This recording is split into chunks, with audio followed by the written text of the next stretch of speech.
আর যে আনতে পারে, যাই করতে পারে তাই খাইতেও পারে, আর যে আনতে পারে না তাই খাইতেও পারে। প্রিয় দর্শক, রাজনৈতিক মঞ্চ কিংবা ভালো মানের চেয়ার, ক্ষমতাধর চেয়ারে বসে বসে যারা দেশ ও জাতিকে নিয়ে বিভিন্ন ধরনের মন্তব্য, দেশ ও জনতার কথা বলে, ঠিক তাদের কথাই আমরা সচরাচর সোশ্যাল মিডিয়াতে কিংবা বিভিন্ন প্রোগ্রামে শুনে থাকি। আদৌ আমাদের যারা গ্রামগঞ্জে খেতে খামারে কৃষকরা কাজ করে, আসলে তাদের চিন্তা ভাবনা কতটুকু আছে দেশ ও জাতিকে নিয়ে, আজকে এই আলোচনাই করব আমরা একজন কৃষকের সাথে। কুমিল্লা ক্রাইম বার্তার মুখোমুখি হয়েছেন একজন কৃষক, যা বর্তমানে তিনি কৃষক কাজ করছেন। আসসালামু আলাইকুম, কেমন আছেন? ইনশাল্লাহ আলহামদুলিল্লাহ ভালো আছে। আপনি দেখছেন যে বিগত দিনগুলো থেকে নতুন একটা চেঞ্জ হয়ে দেশটা আবার সামনের দিকে যাচ্ছিল, বা একটা জুলাই গণঅভ্যুত্থানের মাঝখান দিয়ে কিন্তু দেশটি পরিবর্তন হয়েছে।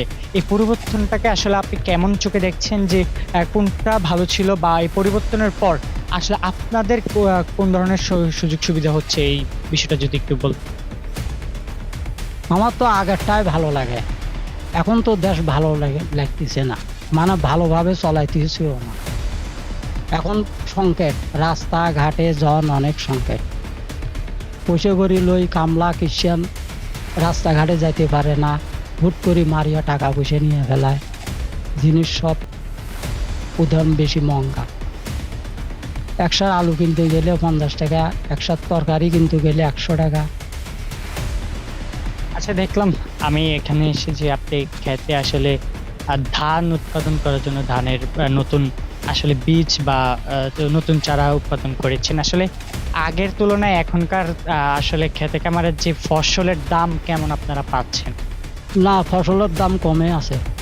হ্যাঁ। হ্যাঁ। না, দেশ হিসেব করতে গেলে দেশ আওয়ামী লীগ সরকারে পায়। আওয়ামী লীগ সরকারে পায়, কারণ দেশ যেভাবে দেশ সুন্দর করছে, যেভাবে কলকারখানা, ব্রিজ কারখানা, ঢাকা শহর যে সুন্দর করছে, এরা তো একটা ব্রিজই দিতে পারবে না এখন বাংলাদেশ সরকারে। যদি একটা ব্রিজ করতে যায়, তাক চারোদিক দিয়ে লোন ফোন করিও তাই চলাইতে পারবে না। বুঝছ, আমরা আর কি করবো, গরিব মানুষ। প্রিয় দর্শক, দেশের আনাচে কানাচে যারা ঠিক ওনার মতো করে যারা ধান উৎপাদন করে ভাতের চাল তৈরি করে দিচ্ছেন, আপনি হয়তো ভালো চেয়ারের থেকে টাকা দিয়ে কিনে নিয়ে যাচ্ছেন এই চালগুলো। আসলে এই টাকাটা কারা নিচ্ছে, বা কাদের শ্রমের মাধ্যমে আপনারা আহ, এই চাল পাচ্ছেন, তাদের মনের কথাটুকু যদি একটু সোশ্যাল মিডিয়াতে তুলে ধরা যায়, আসলে তাদেরও তো কথাগুলো বলার অধিকার রয়েছে বাংলাদেশের সাধারণ জনগণ হিসেবে। আমরা সচরাচর দেখি যে সকল নেতা বা বক্তব্য ক্ষমতাশীল ব্যক্তিবর্গদেরই সোশ্যাল মিডিয়াতে তাদের মনের কথা নিয়ে বিভিন্ন সমালোচনার মুখে পড়তে হয়। তবে আমরা আজকে ঠিক ব্যতিক্রমী ভাবে আজকে একজন খেটে খাওয়া দিনমজুরির সাথে আমরা কথা বলে দেখেছি, তার মনের আক্ষেপ যত কথা ছিল সবকিছু আপনাদেরকে জানানোর চেষ্টা করেছি। এই মুখোমুখির শেষ পর্যায়ে এসে সবাইকে ভালো থাকবেন, ভালো রাখবেন। আল্লাহ হাফেজ।